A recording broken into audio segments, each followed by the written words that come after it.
आज Monday night draw हो चुकी है खत्म, जो कि काफी धांसू थी। आज की मंडे नाइट ड्रॉ में रोमन रेंस को ना सिर्फ एक बल्कि दो भाइयों ने धोखा दिया।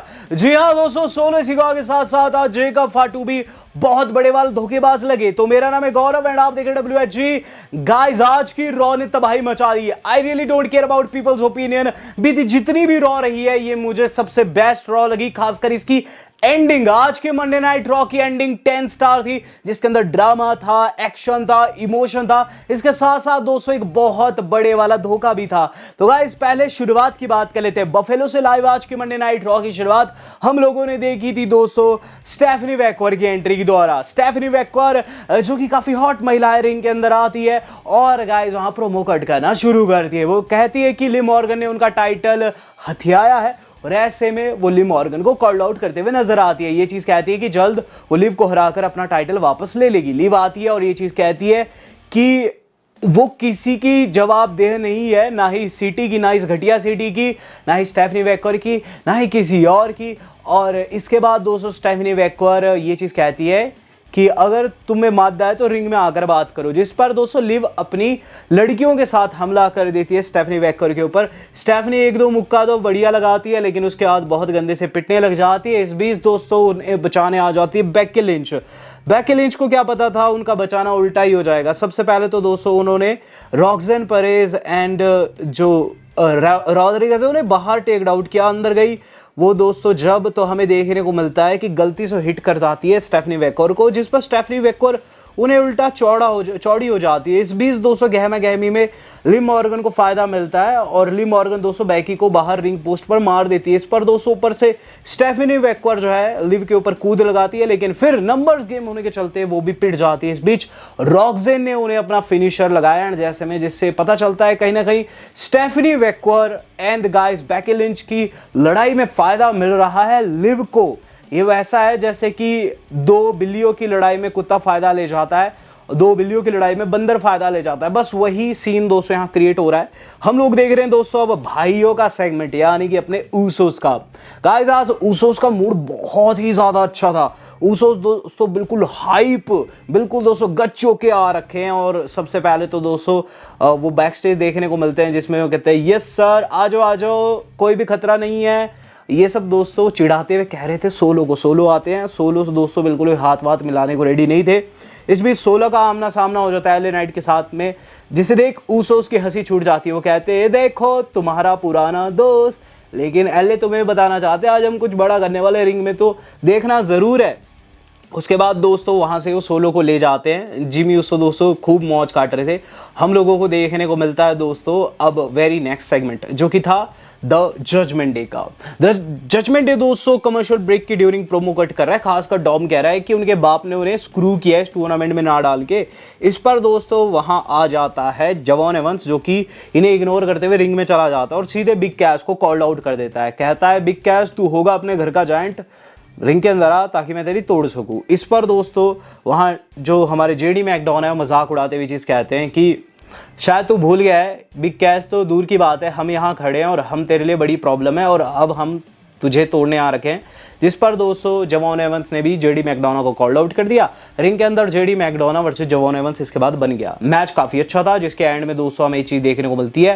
पहली चीज तो बता दूं, डॉम काफी इंटरफेयर कर रहा था, लेकिन एंड जैसे में ये चीज देखने को मिलती है कि JD McDonagh Jevon Evans back and forth काफी तगड़ा एक्शन दे रहे हैं और एक मूव सॉल लगाने की कोशिश करता है जेडी मैकडोना, जो कि डक कर देता है अपना जवॉन एवंस और कटर लगाकर मैच को जीत जाता है।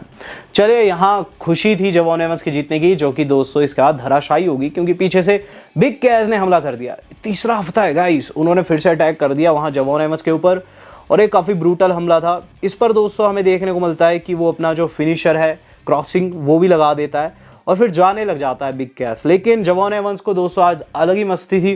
क्या चीज कहता है बिग कैश, अगर माई का दूध पिया तो वापस आ जा रहे, और इस पर दोस्तों बिग कैश वापस आ जाता है और फिर दोस्तों जवॉन एवंस को फिर से पीटने लग। जवॉन एवंस दोस्तों घुसने नहीं देता बिग कैश को और सुसाइड डाइव लगा देता है। इस बीच दोस्तों वो आगे कुछ मार पाता कि डॉम ने उन्हें रिंग पोस्ट पर दे मारा और वहां से दोस्तों जेडी मैकडोना डॉम भगते हुए निकल गए। हमें देखने को मिलता है कि बिग कैश अब वहां ले जाते हैं कॉर्नर के पास, जो बैरिकेड होते हैं वहां पीटते हैं, देन रिंग के अंदर ले जाकर एक बिग बूट रसीद किया। कुल मिलाकर दोस्तों बिग कैश ने बहुत ही गंदा आज फिर से जवॉन एवंस को फोड़ा है। इसके बाद दोस्तों जो अगली चीज हम लोगों को देखने को मिली है वो था फिजिकल का मैच, फिजिकल वर्सेस हमारे अपने जो रे फिनिक्स है उनके बीच में मैच था। एंड आई मस्ट से दोस्तों इस मैच के अंदर मुझे वैसा मज़ा नहीं आया जैसा मैं चाहता था। मुझे लगा है फिजिकल काफ़ी तेज तरार होगा, लेकिन ये काफ़ी स्लो था और पूरे मैच के अंदर दोस्तों इसे बहुत ही गंदा मारा है रे फिनिक्स ने। कभी लाते, कभी घुसे, कभी डाइव, कभी ये, कभी कुछ। एंड में दोस्तों उन्होंने अपना जो ड्राइवर फिनिशर रहता है वो लगाकर पिनफॉल में ले लिया, फिजिकल को दोस्तों हरा दिया। देन देखने को मिला दोस्तों कि स्टेफनी मैकओवर से पूछा जा रहा है कि आप क्या कहना चाहती है इस मोमेंट पर। तो यहाँ दोस्तों स्टेफनी मैकओवर कह रही है कि वो लिव मॉर्गन को नहीं छोड़ने वाली है। लिव मॉर्गन की ऐसी तैसी फेर दी कि लिव मॉर्गन नंबर्स गेम का फायदा लेती है। इस दौरान दोस्तों बैकी आ जाती है और बैकी कहती है, ओ स्टेफनी तुम तो बातें ऐसे कर रही हो जैसे कि खुद के दम पर तुम चीज़ें कर पाओगी और नंबर्स गेम में ऊपर आ पाओगी। बेसिकली स्टेफनी मैकओवर अगले हफ्ते रॉक्सन पेरेज को फेस करने की बात करी थी। तो इस पर बैकी कहती है कि मुझे लगता है कि तुम्हें वहाँ भी ज़रूरत पड़ेगी, लेकिन स्टेफनी मैकओवर कहती है कि उन्हें किसी भी शख्स की आवश्यकता नहीं है। देन देखने को मिलता है कि लायरा वॉल्केरिया बकेती कर रही है। लायरा वॉल्केरिया दोस्तों बिल्कुल पागल क्या चीज़ कह रही है कि सोल रुका उछलती कूदती है और इस बीच जो उनसे गलतियां होती है काफ़ी बड़ी होती है और आज सबको बताएगी कि सोल रुका गलतियों का पुतला है। अब गाइस सोल रुका वर्सेस जो वॉल्केरिया मैच शुरू हो गया। इस मैच से कहीं ना कहीं ये चीज़ पता चलनी थी कि इन दोनों में से कौन ज़्यादा स्ट्रांग है, और पता चल गया। मैच के अंदर दोस्तों कोई भी इंटरफेरेंस नहीं थी, बिल्कुल क्लीन मैच था। मैच के अंदर दोस्तों हाँ बीच बीच में लायरा वॉल्केरिया काफ़ी चलाकियाँ करी थी। एंड जैसे में दोस्तों में देखने को मिलता है कि गाइस वो अपने फिनिशर को जाती है, लेकिन जैसे तैसे दोस्तों जो सोल रुका है उन्हें डीडीटी लगा देती है और उसके बाद दोस्तों उन्होंने द सोल स्नैचर जो कि डब्ल्यूडब्ल्यूई का one of the biggest finisher है वो हिट किया और परफेक्ट हिट हुआ 1 2 and 3। सोल रुका इस मैच में जीत गया और पता चल गया लायरा वॉल्केरिया को कि सत्य क्या है। देन देखने को मिला दोस्तों फिर से अपने भाइयों का सेगमेंट। आज दोस्तों भाइयों के जो सेगमेंट थे ना ये टॉप टियर सेगमेंट थे।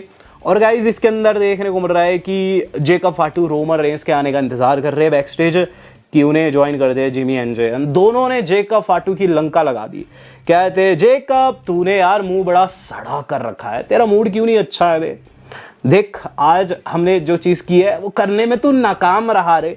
जिस पर जेकब कहता है हाँ वो भी खुद के दम पर, मैंने देखा कि तुम दोनों ने मिलके वहाँ सोलो को स्क्रू किया है। जिस पर वो कहते हैं वेल उससे फ़र्क नहीं पड़ता रे, बात इतनी सी है रे कि अब कौन बता डम ऐसा है। तो ये चीज़ दोस्तों शायद से जेकब ने कही थी इन दोनों को। ये जो गाली थी बेसिकली ये जेकब ने कही थी और इस पर दोस्तों जेकब फाटू का गुस्सा आ जाता है, लेकिन जे उसको दोस्तों हंसते मुस्कुराते हुए जिमी के साथ वहाँ से निकल जाते हैं। तो यहाँ जेकब फाटू को इन्होंने नीचा दिखाया और कहीं ना कहीं दोस्तों इन्होंने बेवकूफ़ बताया जेकब को। जेकब इन दोनों को बेवकूफ़ कहते थे। देन देखने को मिला दोस्तों ऑस्टिन थ्योरी वाला सेगमेंट।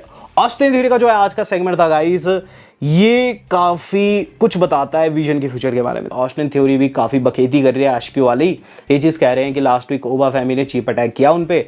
इस पर ब्रॉन ब्रेकर से जब पूछा जाता है, ब्रेकर कहता है कि वो ऑस्टिन थ्योरी जैसे यहाँ बात नहीं करेगा और रिंग में जाकर कुछ स्टेटमेंट देगा। अब ब्रेकर रिंग के अंदर आ चुके हैं और गाइस वहाँ सीधे सीधे ओबा फैमिली को कॉल्ड आउट कर रहे हैं। कहते हैं कि बहुत बड़ा डिबेट है कि फ्यूचर कौन डब्ल्यूडब्ल्यूई का, वो तो अभी रिंग के अंदर पता चल जाएगा। कम ऑन, मैं रिंग में खड़ा हूँ, ओबा आ जा रिंग के अंदर। ओबा तो नहीं आता लेकिन पॉल हेमन आता है। पॉल हेमन कहते ladies and gentleman my name is Paul Heyman, मैं एडवोकेट रहा हूँ, आई वॉज एन एडवोकेट, मैं ऑरेकल हूँ इस मोमेंट पर, वाइज मैन हूँ। और एक वाइज एडवाइस तुम्हें देना चाहूँगा ब्रेकर, देखो तुम एक बहुत बड़ी अतिशयोक्ति में हो कि इस मोमेंट पर डब्ल्यूडब्ल्यूई का फ्यूचर कौन है, एक बहुत बड़ा क्वेश्चन है क्योंकि हर कोई जानना चाहता है। ब्रेकर हेमन से पूछ देता है तुझे क्या लगता है, तू बता कौन है डब्ल्यूडब्ल्यूई का फ्यूचर, कि थीम सॉन्ग प्ले हो जाता है ओब्बा का। ओब्बा आ जाता है। अब ओब्बा फैमी के आने के साथ दोस्तों माहौल सेट है, तीनों रिंग के अंदर खड़े हैं और ओब्बा कहता है you already know who is the future of WWE,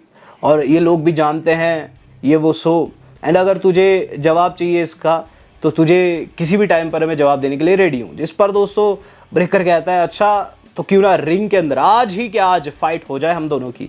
और दोनों बिल्कुल तैश में आ जाते हैं, लेकिन बीच में पॉल हेमन आ जाता, थाम्बा रे तुम दोनों यहाँ नहीं लड़ सकते, हम सिर्फ लोगों के लिए नहीं, पैसे के लिए नहीं, बल्कि जो शेयर होल्डर है उनके लिए भी लड़ते हैं। ये एक बहुत बड़ी कंपनी है और इस कंपनी के अंतर्गत हमें रूल्स रेगुलेशन से चलना पड़ता है।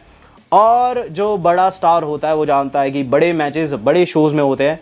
संडे नाइट मेन इवेंट 6 सितंबर तुम दोनों की फाइट मैं वहां सेट करूंगा अटलांटा जॉर्जिया में। ब्रेकर जो कि तुम्हारा गढ़ है, जिस पर ब्रेकर खुश हो जाते हैं और उसके बाद दोस्तों हाथ मिलाते हैं पॉल हेमन से और जाने लगते हैं। लेकिन हेमन दोस्तों ओबा फेमी से भी हैंडशेक करते हैं, जो कि देखकर ब्रेकर को अच्छा नहीं लगा। तो कहीं ना कहीं दोस्तों मुझे ऐसी वाइब आ रही है जो इन दोनों के बीच में मैच होने वाला है Sunday night main event, to be very specific. उसके अंदर जो जीतेगा हेमन उसके साथ जाएगा। देन देखने को मिला दोस्तों very next match Dragon Lee का, जो कि फेस के वैगनर जूनियर को, जो कि काफी स्टिफ रेसलर है। इनकी फाइट मुझे अच्छी लगी है। इवन दोस्तों ड्रैगन ली ने भी इसमें काफी कड़ी टक्कर दी। एंड में दोस्तों काउंटर करते हैं और गाइस अपना फिनिशर लगा देते हैं। स्लाइस ब्रेड जो उनका फिनिशर उन्होंने लगाया है 1, 2 and 3। यहाँ दोस्तों ड्रैगन ली ऑपरेशन जो उनका ड्रैगन है उसके तहत जीत गए हैं। इसे स्लाइस ब्रेड भी कहा जाता है इस फिनिशर को। मैच के अंदर दोस्तों ड्रैगन ली अब आगे बढ़ चुके हैं और टूर्नामेंट में आप देख सकते हैं अब जो 2 सेमीफिनाले होने वाले हैं उसमें पेंटा एंड ला पार्का है एक तरफ, दूसरी तरफ ड्रैगन ली रे फिनिक्स होने वाला है। बात की जाए इसके बाद हमें देखने को मिला match of the night. Yes guys, match of the night देखने को मिल रहा है अब Chad Gable versus Rey Mysterio. किसी को विश्वास नहीं था रे मिस्टीरियो इस तरीके से इस मैच के अंदर परफॉर्मेंस देंगे। मैच के अंदर back and fourth Rey Mysterio की डाइव्स देखने को मिलती है, जो कि कर्ट एंगल एंड रे का जो पास्ट में मैच था मेनिया वाला उसकी वाइब दे रही थी। एंड में दोस्तों हमें देखने को मिलता है कि रे मिस्टीरियो जो है 619 के लिए जाते हैं, लेकिन उस पर उन्हें एंकल लॉक लग जाता है। इसके बाद वो काउंटर करते हैं और इवेंचुअली टर्न बकल वाला 619 जो कि काफी ज्यादा रेयर है वो भी मार देते हैं। लेकिन फिर आता है मैच की बिल्कुल एंडिंग। यहाँ दोस्तों जब वो स्प्लैश को जाते हैं तो गाइज चैड गेबल अपनी नीज अप कर देते हैं और उसके बाद दोस्तों ने एंकल लॉक में फंसा देते हैं। जैसे जैसे रे बच तो जाते हैं एंकल लॉक से, लेकर उन्हें रोल अप में ले लेता है चैड और मैच को जीत जाता है। यहाँ दोस्तों मुझे इस मैच को 5 स्टार देना होगा, क्योंकि दोस्तों बहुत ही तगड़ा था और लोगों ने भी तालियां बजाई है। इसके बाद हम लोगों को देखने को मिल रहा है दोस्तों main event of the evening. Roman Reigns की बैक स्टेज एंट्री हो रही है।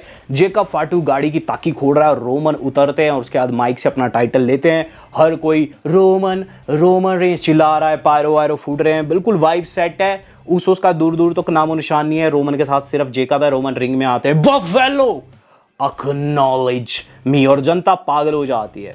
और उसके बाद फिर से ओटीसी चैंट करती है। रोमन कहते हैं ये चीज़ हम सारी रात कर सकते हैं, लेकिन अभी एक रिसीट है जो कि लेनी बाकी है, तो ब्रिंग मी सोलो, जिस पर दोस्तों जे एन जिमी की एंट्री होती है। साथ में सोलो सिका को ला रखे हैं ब्लैक कलर के पोशाक में। दोस्तों सोलो बहुत ज़्यादा सैड नज़र आ रहे हैं, लेकिन आंखों पर चश्मा है।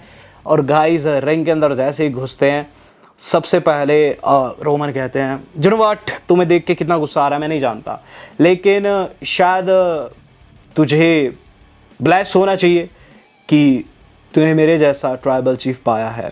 कुछ लोग कहते हैं कि आई एम पेटी, but the fact of the matter is this कि मैंने ये जो रिसीट है इतने टाइम तक होल्ड कर रखी थी, शायद तुझे भी याद नहीं होगा। तो पीछे चलते हैं, इतिहास में पीछे चलते हैं। नेटफ्लिक्स प्रीमियर, याद कर मैंने तुझे हराया था जब तूने कहा था कि अगर मैं हार जाता हूं, सोलो मैं हार जाता हूं, तो मैं रोमन को एक्नॉलेज करूंगा, जिस पर वीडियो फुटेज भी दिखाते हैं रॉ प्रीमियर की नेटफ्लिक्स पे वाली। तो गाइस इस पे सबको पता था कि सोलो ने ज्वाइन नहीं किया था, रोमन रेंस को एक्नॉलेज नहीं किया था, इवन उन्होंने कहा भी था। अब सोलो दोस्तों स्माइल कर रहे हैं और लोग चिल्ला रहे हैं सोलो सोलो। रोमन कहते हैं यू सी बफेलो, तुम्हें ऐसा लगता है कि ये फनी है? माई रियल क्वेश्चन इज, क्या तुम्हें लगता है ये एक फनी कूल गाय है? His got John mayor shoes, यानी कि इसके जूते काफ़ी ज़्यादा चीप है, शायद से जॉन मेयर उनके हिसाब से चीप होगा। उसके बाद वो कहते हैं कि his got little chain, sunglasses आंखों से निकालते हैं। सोलो सिखा के ज़मीन पे पटक के तोड़ देते हैं, जिस पर सोलो की आंखें लाल देखने को मिलती है गुस्से में।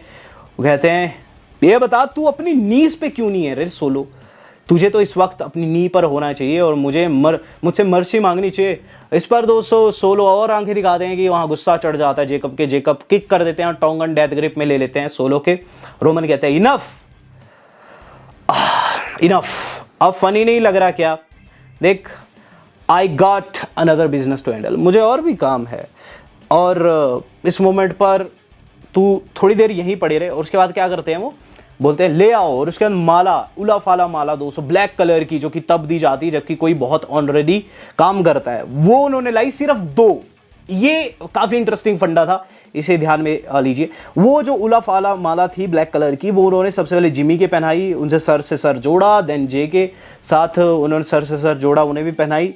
जेकब के पहनाई नहीं, जेकब का मूड खराब, जेकब को आ गया गुस्सा। लेकिन जेकब दोस्तों कॉर्नर में जाके अपने गुस्से को दबाते हैं और उसके बाद कहते हैं कि I am the tribal chief and they are my captain, they are the main man, and अगर तुम इन दोनों को डिसरिस्पेक्ट करोगे कोई भी, तो तुम मुझे डिसरिस्पेक्ट करोगे। और उसके बाद दोस्तों हमें देखने को मिलता है कि आगे वो सोलो को कहते हैं कि खड़ा हो जा रहे कि गाइस अचानक से एलए नाइट की एंट्री हो जाए। एलए नाइट आते हैं और गाइस उन्होंने जे एंड जिमी को बाहर टेक डाउन कर दिया। अंदर जैसे ही घुसते हैं हमें देखने को मिलता है कि उस मोमेंट पर कुछ नहीं कर रहा था Jacob, even J and Jimmy उनसे एक्सपेक्ट कर, जेकब ने कुछ नहीं किया क्योंकि रोमन के ऑर्डर थे। फिर जेकब को लगा कि जैसे ये रोमन की ओर जाएगा तब अटैक करूंगा, और किया भी, जेकब ने पीछे से हमला किया। लेकिन रोमन ने वही लाइन फिर से कह दी जेकब को, तुझे क्या कहा था मैंने, इस पर तब तक हाथ नहीं उठाना जब तक मैं नहीं कहता, पीछे हो जा, स्टे बैक, ये मेरा शिकार है। और उसके बाद उन्होंने सुपरमैन पंच कर दिया वहां एलए नाइट को। अब गाइस वहां एलए नाइट भी डाउन है और एलए नाइट को 200 पकड़ लिया है जे एंड जिमी ने। रोमन कहते हैं सोलो ये तेरी लॉयल्टी प्रूफ करने का अहम मौका है, खड़े हो जा रे। उसके बाद 200 खड़ा कर देते हैं सोलो को और कहते हैं कि इसको स्पाइक कर, चीज़ें सही कर, यू सेंड हिम होम, तुम इसे घर भेजोगे, तुम्हारे पाप धोने का ये बिल्कुल सही मौका है। उसके बाद 200 सोलो बिल्कुल स्पाइक की पोजीशन पे आ जाते हैं, कहते हैं आई एम सॉरी, और उसके बाद 200 ने रोमन रेंस को ही स्पाइक कर दिया। जे एंड जिमी का 200 बिल्कुल शॉकिंग एक्सप्रेशन, जेकब भी 200 मुंह खुला का खुला। इसके बाद 200 एलए नाइट ने देरी नहीं लगाई, खड़े हो गए, जिमी को बीएफटी कर दिया और जे को बाहर फेंक दिया। जेकब कुछ नहीं कर रहे क्योंकि जेकब को रोमन ने मना किया है। गाइस ये काफ़ी फनी था। यहाँ 200 बाहर जाते ही सार जो हमारे अपने सोलो निकल जाते हैं बाहर, उन्होंने 200 जे को बाहर स्पाइक कर दिया और अंदर 200 एलए नाइट जो है वो वहाँ खड़े हो चुके हैं और रोमन रेंस 200 उन्हें जाते फिर से सुपरमैन पंच करने, लेकिन सेकंड अटेम्प्ट में गाइस उन्हें बीएफटी लग गया। एलए नाइट ने घड़ी उनके चेस्ट पर दे मारी और ये कहते हैं ऐसे ऐसी मैं 10 और ले सकता हूँ। और यहाँ 200 जैसे तैसे 200 वहाँ जो सोलो है एंड एलए नाइट है उन्होंने हैंडशेक किया, लेकिन जेकब फाटू 200 खड़े का खड़ा ये बिल्कुल भूत बन के। और गाइज ये बताता है कहीं ना कहीं जेकब फाटू को 2 चीजें बुरी लगी। पहली तो ये कि जैसे उन्हें रोमन रेंस ने ट्रीट किया, वो 200 अब रोमन रेंस के एग्जैक्ट ऑर्डर लेने लग रहे हैं। उन्हें 200 अब अपने दिमाग से काम नहीं लेना क्योंकि गाइस रोमन ने उन्हें साइड कर दिया है। प्लस 200 जे एंड जिमी का भी जेकब के साथ सही सीन नहीं है, वो बहुत ही गंदा ट्रीट किया बैकस्टेज जैसे मैंने बताया। यहाँ 200 आज ना सिर्फ सोलो सिका ने धोखा दिया रोमन को, बल्कि कहीं ना कहीं जेकब ने भी एक धोखा टीज कर दिया है। अब गाइज एलए नाइट की बात करूँ तो उन्हें आगे जाकर रोमन के खिलाफ मैच जरूर मिलेगा क्योंकि उन्होंने बहुत गंदे तरीके से उन्हें पिस कर दिया है। रोमन एंड में उठते हुए नजर आते हैं, सोलो एंड एलए वहां से एस्केप कर लेते हैं। तो गाइज बहुत ज्यादा मजा आया सेगमेंट में। आपको क्या लगता है दोस्तों, क्या जेकब आगे भी इस तरीके के कांड करते रहेंगे या फिर दोस्तों लॉयल्टी प्रूफ करके दिखाएंगे? Do let me know. Video मेरी आज तक इतना ही। धन्यवाद। शब्बा खैर।